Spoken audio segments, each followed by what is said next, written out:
नमस्कार बच्चों, आज की इस तकनीकी कक्षा में आप सभी का स्वागत है।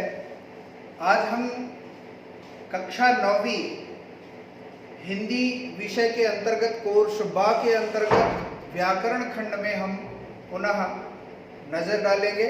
व्याकरण खंड के अंतर्गत एक पाठ का अवलोकन करेंगे, समझेंगे, व्यवस्थित रूप से उसे हम अपने मन और मस्तिष्क में रखने का प्रयास करेंगे। यह पाठ आप पिछले कक्षाओं में, पिछले सालों में आप पढ़ चुके होंगे, पर उसी का बढ़ा हुआ स्वरूप आज आपके सामने रखा जा रहा है। व्याकरण खंड के अंतर्गत हम चलते हैं तो हमारा पाठ है पर्यायवाची। पर्यायवाची, पर्याय एक ही अर्थ से जुड़ा हुआ दूसरा कोई शब्द जो वही का वही अर्थ देता हो, उसे हम पर्यायवाची कहते हैं। पर्याय का मीनिंग होता है उसका दूसरा उपाय। जैसे बोला गया कि शिक्षक, शिक्षक शब्द का दूसरा रूप तो अध्यापक, उसका दूसरा रूप तो गुरु, उसका दूसरा रूप तो आचार्य। ये जो शब्द हैं, ऐसे अनेक शब्द जो एक ही अर्थ प्रदान करें, उन्हें हम पर्यायवाची कहेंगे। इसकी परिभाषा की ओर हम चलते हैं और देखते हैं तो देखिए, समान अर्थ देने वाले शब्दों को पर्यायवाची या फिर समानार्थी शब्द कहा जाता है। समान अर्थ का तात्पर्य क्या है? एक ही अर्थ। बहुत सारे शब्द होंगे लेकिन उन सभी का अर्थ एक ही निकले तो वे पर्यायवाची शब्द कहलाते हैं। उदाहरण देखिए, सूर्य। सूर्य अगर कोई अर्थ, व्यक्ति सूर्य का अर्थ नहीं समझ पाया तो उसे क्या? रवि। वो भी नहीं समझ पाया तो दिनकर, वो भी नहीं समझ पाया तो भास्कर, वो भी नहीं समझ पाया तो दिवाकर। ऐसे शब्द जो ये सभी के सभी शब्द मिलकर एक ही अर्थ और एक ही व्यक्ति की ओर इशारा करते हैं, उन शब्दों को हम पर्यायवाची कहते हैं। यहां देखिए, सूर्य का तो रवि कहें या सूर्य कहें, बात एक ही है। दिनकर कहें या सूर्य कहें, बात एक ही है। भास्कर कहें, सूर्य कहें, बात एक ही है। दिवाकर कहें, सूर्य कहें, बात एक ही है। अब यहाँ प्रश्न यह उठता है कि जब सभी के अर्थ समान हैं, तो एक शब्द की जगह पर अनेक शब्दों की आवश्यकता क्या है? बच्चों, क्या होता है, भाषा केवल आपको इसलिए नहीं सिखाई जाती कि आप अपने मन के भाव सरल से सरल शब्दों में रख दें।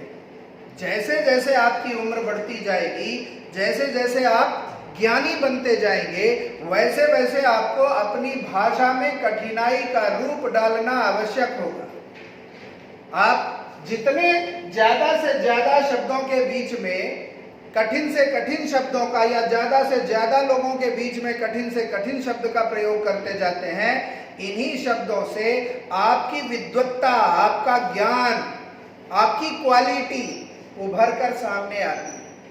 इसीलिए इन सभी शब्दों की आवश्यकता है। आप गांव में जाते हैं और गांव में जाकर आपने सूर्य का प्रयोग किसी किसान के सामने किया, उचित है, पर वहीं पर गांव में जाकर आप दिनकर, प्रभास्कर और दिवाकर का प्रयोग कर रहे हैं और उसके दिमाग में नहीं चढ़ रहा है, तो वहां वह शब्द अनुचित कहला जाता है। लेकिन विद्वानों की सभा में यदि आप बैठे हैं और वहां पर आप सरल से सरल शब्दों का प्रयोग करते हैं, तो विद्वान लोग आपको उतना महत्व नहीं देते। इसलिए हर प्रकार से ज्यादा शब्दों का, एक ही अर्थ में अनेक शब्दों का प्रयोग करते आना चाहिए। इसलिए पर्यायवाची की आवश्यकता बहुत ज्यादा है। अब ये कैसे आएगा?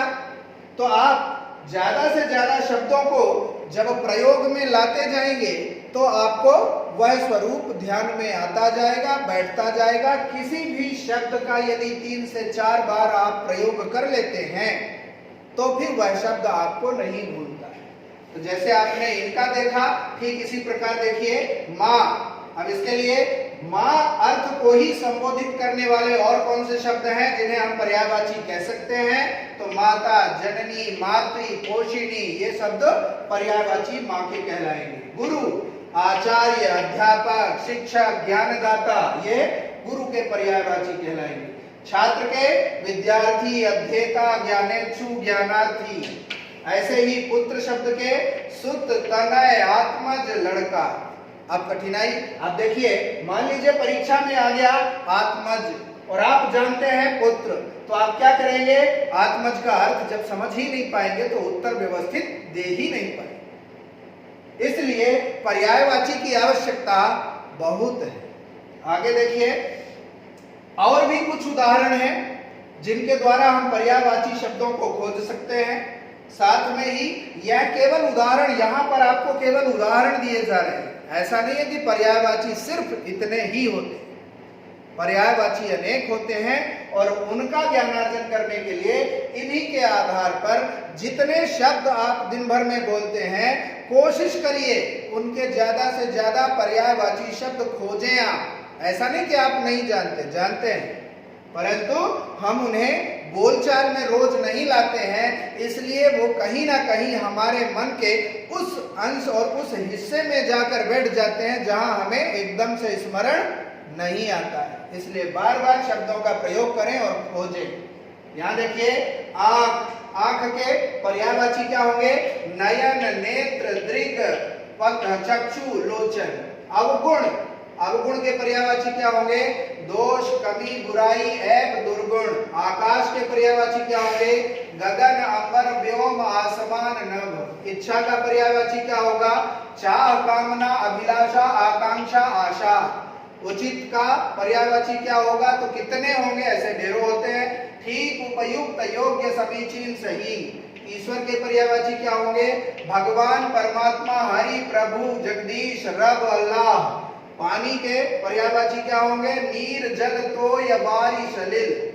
बादल के पर्यायवाची क्या होंगे? जलद, अम्बुद, वारी, वारिद, जलधर, मेघ। सोना का पर्यायवाची तो हेम, स्वर्ण, कंचन, कनक, कुंदन। हाथी के पर्यायवाची क्या होंगे? हस्ती, मतंग, गज, कुंजर, करी। संसार के पर्यायवाची क्या होंगे? जग, लोक, विश्व, जगत, दुनिया। शेर के सिंह, मृगराज, वनराज, केसरी, शार्दूल।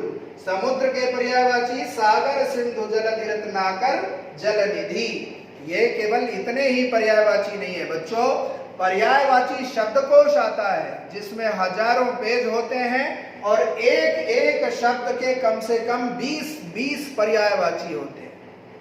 सब याद रख पाना संभव नहीं है, परंतु अधिकांश शब्दों का जब हम पर्यायवाची स्वरूप अपने दिमाग और मन मस्तिष्क में रखते हैं तो हमारी भाषा में एक अलग प्रकार का निखार आ जाता है और उसी निखार से हमारा परिचय होता है कि हम कितने पानी में खड़े हुए। इसलिए पर्यायवाची की आवश्यकता बहुत ज्यादा होती है। इनको आप करें और ज्यादा आपको वर्कशीट के माध्यम से भी प्रदान किए जाएंगे। आगे देखिए, अभ्यास कार्य में कुछ ऐसे शब्द आपको दिए हैं जिनके पर्यायवाची अभी आपको जो कुछ दिखाए गए थे इनमें नहीं बताए गए। तदर्थ आप इनके पर्यायवाची अपने मन से खोजने की कोशिश करिए, जो नहीं बनते हैं वो पूछिए।